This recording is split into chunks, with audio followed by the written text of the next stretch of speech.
Assalamualaikum warahmatullahi wabarakatuh. Perkenalkan, nama saya Nurmia Rombati, Prodi Ilmu Pemerintahan semester 6. Di sini saya akan menjelaskan tentang strategis implementasi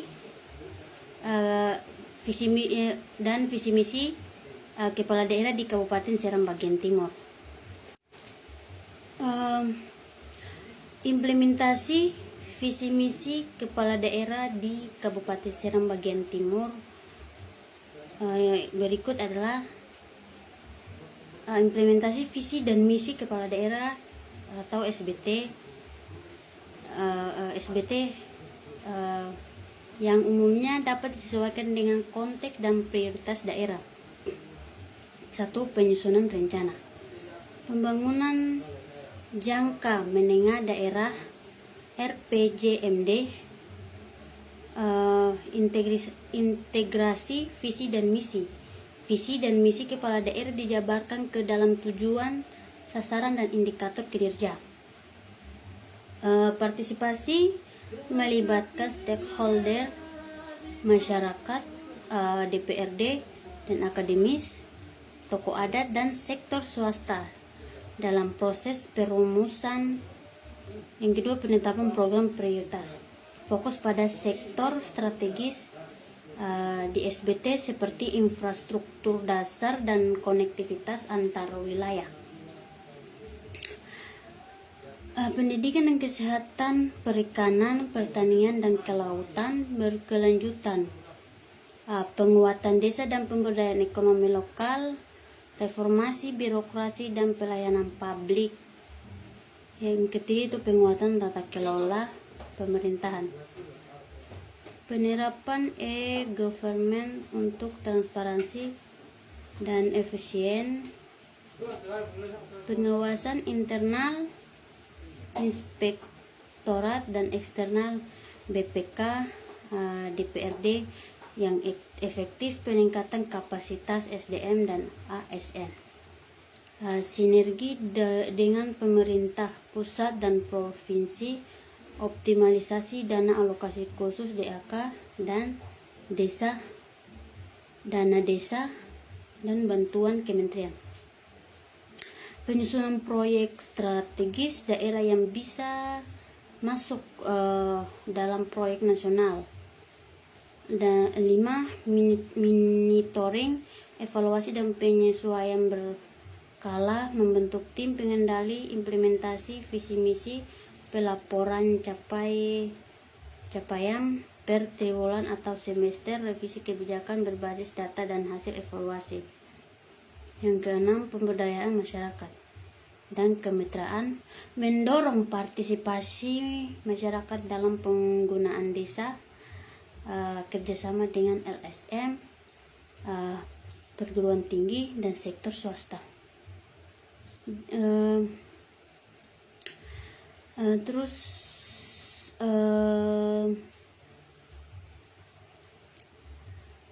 Implementasi yang lebih terfokus dan terukur dibagi menjadi, yaitu yang pertama,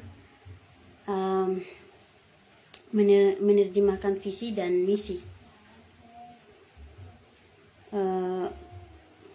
menjadi tujuan strategi. Identifikasi visi. Contoh visi mewujudkan Kabupaten Seram bagian Timur yang sejahtera, mandiri, dan berdaya saing berbasis potensi lokal.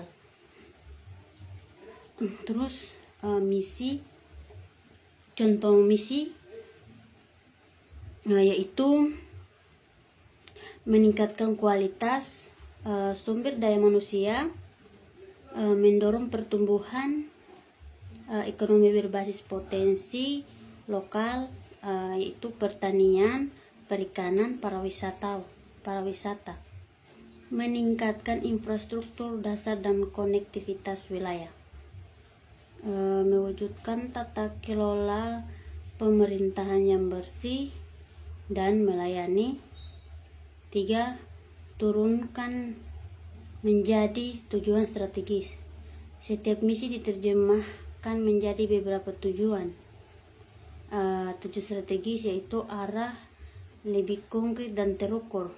Tujuan strategis untuk misi 1 yaitu peningkatan SDM, meningkatkan akses dan kualitas pendidikan dasar dan menengah, meningkatkan layanan kesehatan masyarakat terutama di daerah terpencil, meningkatkan kapasitas dan peran pemuda serta perempuan dalam pembangunan. Tujuan strategis untuk misi 2, ekonomi lokal, meningkatkan produktivitas pertanian dan perikanan rakyat, mengembangkan UMKM dan koperasi lokal, menjadikan pariwisata berbasis budaya dan alam sebagai sektor unggulan. Tujuan strategi misi 3, infrastruktur, meningkatkan jalan dan penghubung antar kecamatan dan desa, memperluas akses listrik dan air bersih, menyediakan fasilitas transportasi laut dan darat yang layak. Tujuan strategis untuk misi 3, tata kelola pemerintahannya.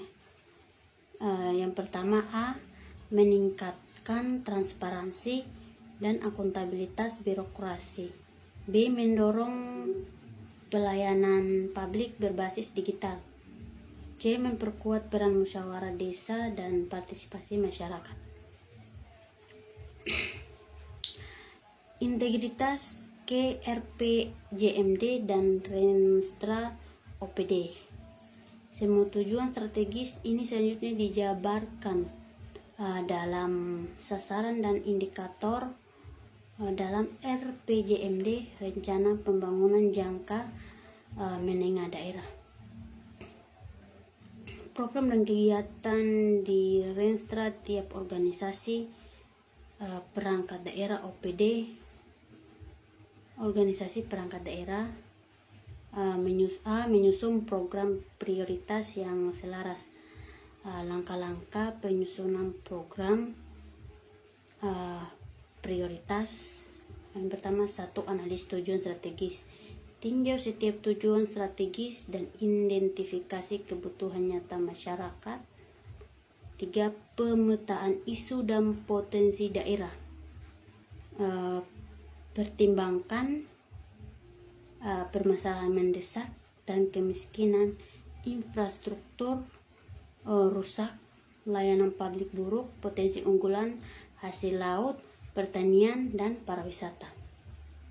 3. Seleksi berdasarkan dampak, urgensi, dan ketersediaan anggaran. Fokus pada program berdampak langsung ke masyarakat. Prioritaskan wilayah tertinggal atau kelompok rentan. 4. Tentukan indikator dan target kinerja. Ukuran keberhasilan program dengan indikator jelas. Misalnya peningkatan produksi, penurunan stunting.